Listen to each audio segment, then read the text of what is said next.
The wait is finally over, and the Switch 2 is just about to release. And for us Atlus fans, this is the moment we've been waiting for. And with what appears to be Nintendo making an effort to have a console more up to par with current gen consoles, I can see a slight shift between Nintendo and Atlus going into the new generation. Nintendo and Atlus have been partners for a very long time, and I think that heading into the Switch 2, this partnership will continue to blossom and grow. But in what ways? In what shapes? In what forms? Well, today I'm here to talk to you about what I expect from Atlus heading into the launch of the Switch 2. Let's start with the obvious stuff, the ports, the remasters. So, to kick us off with the obvious of the obvious, Metaphor ReFantazio will definitely be on Nintendo Switch 2. Possibly with a Atlus-style re-release that no one's truly happy about. And I would imagine that this is probably going to release somewhere within the first 12 months of the console launch. The only awkward part is, will they release a collector's edition on a fucking game key card that's $800 by Limited Run Games or not? On the original Switch, because of the really, really old hardware, we couldn't expect good performance out of any game on Unreal Engine 4. They did what they could with SMT5, but with the new hardware, I don't think that that's really going to be a problem. So we can definitely expect Persona 3 Reload to get a port, and whatever they end up titling Persona 4 Remake to also end up on the system. What's going to be interesting is whether or not that they unveil Persona 4 Remake to again launch day and date on PS5, Xbox, and Switch 2, as opposed to having a delayed release. Despite a whole new system, I don't really feel like we can assume that the Persona 5 train will just stop rolling. So I'm sort of expecting a Switch 2 upgrade minimum for Persona 5 Royal and Persona 5 Strikers. If we're lucky or unlucky, depending on who you ask, we may even see a dual pack of the two games.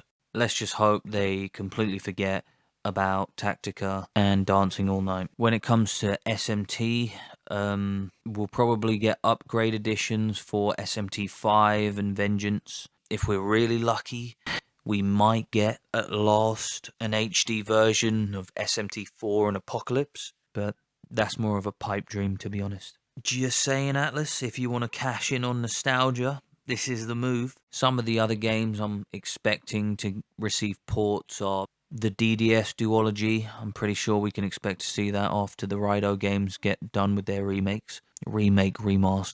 The other Etrian Odyssey games, after the HD collection, I think Atlus are pretty happy with what it did. But you never know, you might even get a truer remake with new dungeon layouts and mouse support. And if we're really lucky, we might just get Switch 2 Soul Hackers 2. And we're definitely 100% guaranteed getting remasters of the Grow Lancer series. When it comes to new releases from Atlus, I think it's really a tale of two games. Shin Megami Tensei VI and Persona 6. Funnily enough, I think the only thing in question with these two releases is, will they only release on one platform, or will they be multi-plat day one? Obviously, we know what happened with Persona 4 Golden and Fairs and 5. Atlus very much kept Persona locked on the PlayStation, and SMT very much locked on Nintendo systems, with SMT 4 and 5 only releasing on Nintendo until that latest re-release with Vengeance.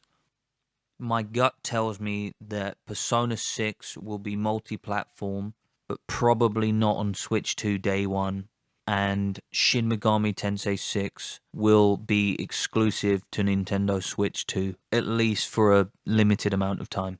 I base this on nothing. It's hard to say at this point whether or not Atlus could do it, but with Persona 5X coming to the West, you never know. It could end up on the Switch 2 as well as PS5 and Xbox Series. Now to the incredibly depressing and sad part of the video. Game key cards.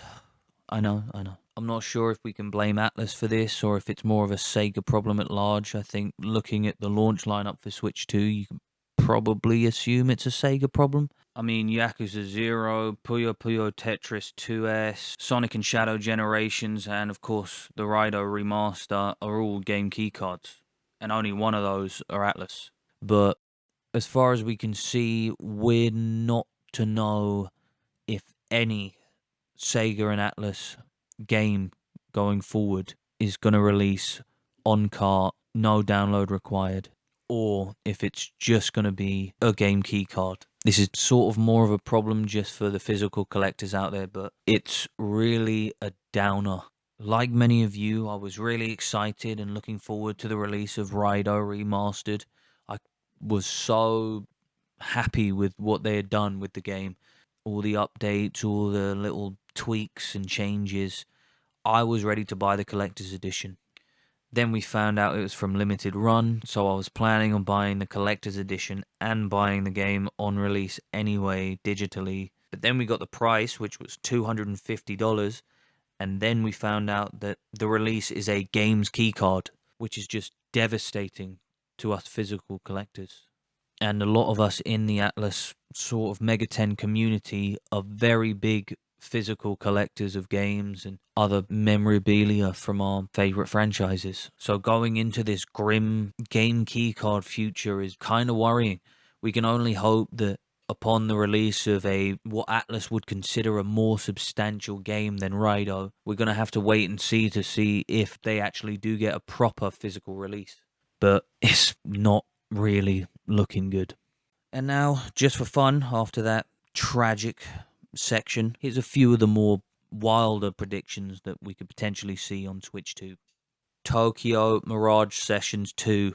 The first one was a flop and sort of not what anybody asked for at all. However, SMT is more popular than ever. Fire Emblem is more popular than ever. It only makes sense. Make it happen.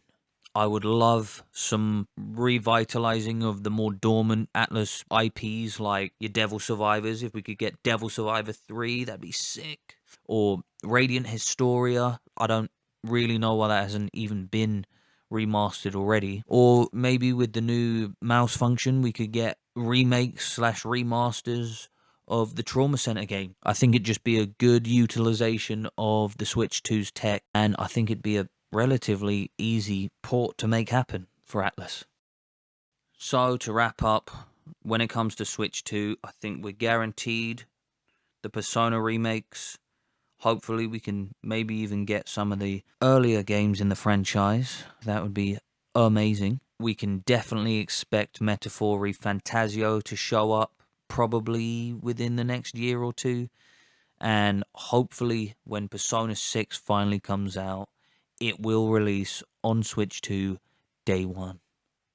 Let me know in the comments what you're hoping to see from Atlus as we go into the Switch 2, be it a dream port or them finally having the balls to make SMTQ. If you enjoyed the video, remember to like and subscribe.